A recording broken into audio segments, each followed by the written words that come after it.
Welcome back to the Panic Room, everyone, and to a book review today. It's so nice to be sitting down to a book review.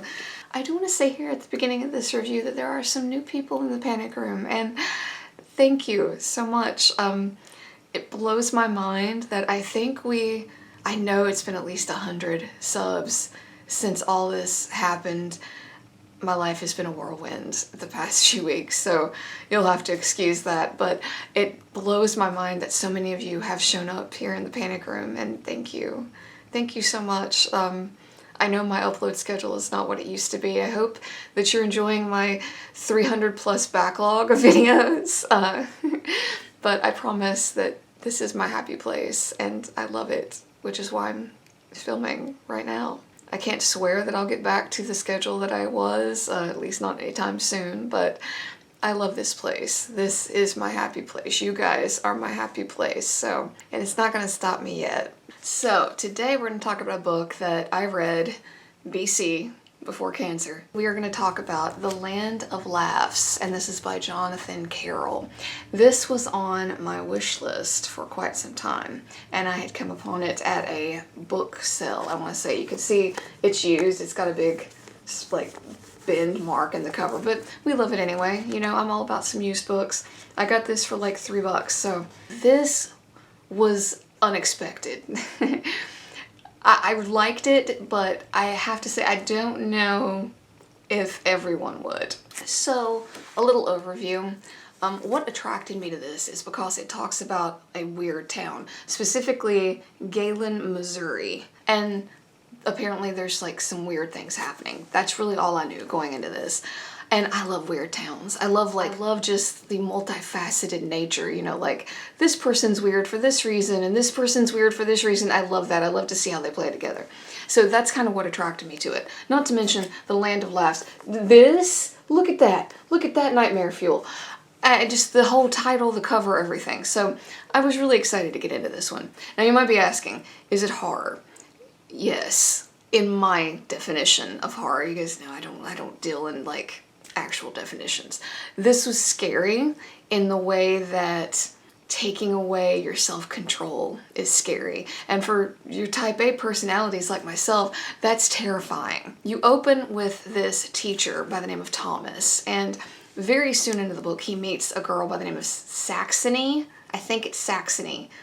I'm pretty sure. So they are both obsessed with this one particular author from their childhood by the name of Marshall France. And that is why they end up in Galen, Missouri, because that's where he lived. And there's all of this intrigue because like his daughter still lives there. She's the executor of his estate. Thomas, our main guy, our narrator, he wants to write a biography. And apparently the daughter is this like flaming bitch and she doesn't want anyone to touch her father's things or talk about her father or anything like that. At least that's what he's been told. So before we dive into their little trip, because the whole like first section is kind of like him meeting Saxony and them kind of falling for each other because they're dating by the time they go to Galen. Saxony's a weird one. I liked her right out of the gate, but Thomas is a little high-strung and he's a little bit egotistical. There was something about him I didn't like. It was just something about the way he presented himself. So they get to Galen and you're introduced to all of these characters. You know, especially the daughter, who you find out is not so flaming of a bitch as Thomas had been told.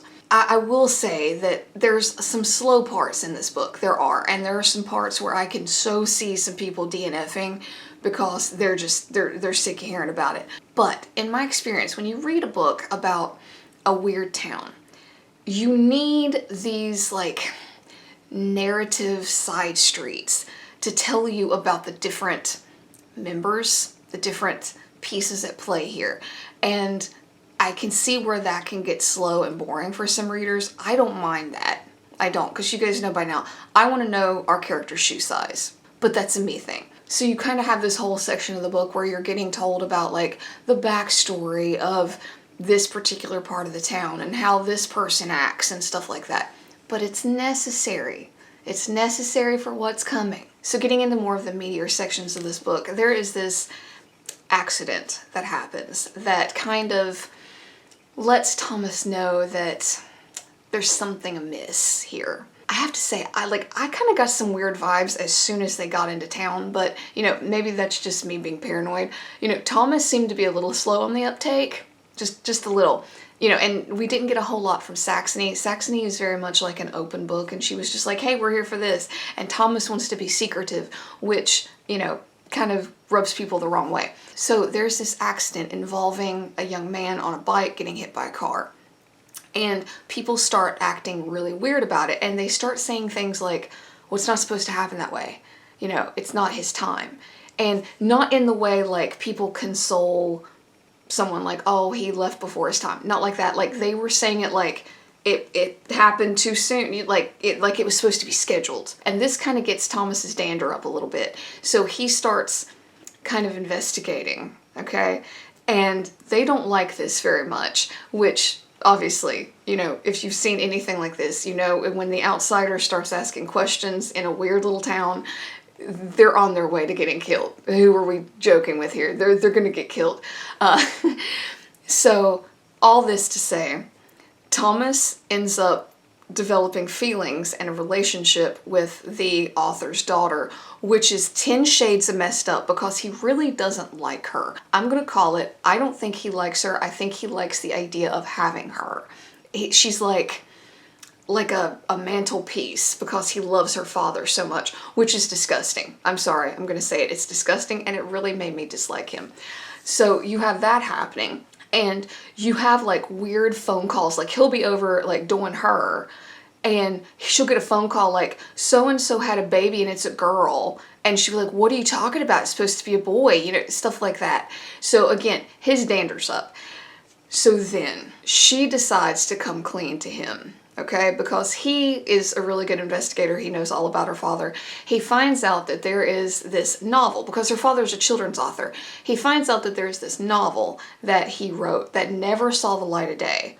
And, you know, even so much so that they think it's like a conspiracy, like it never happened. But he thinks it's real, so he confronts her about it. So she comes clean and tells him, like, yes, this particular book does exist, but it's not the story novel type thing that you think it is.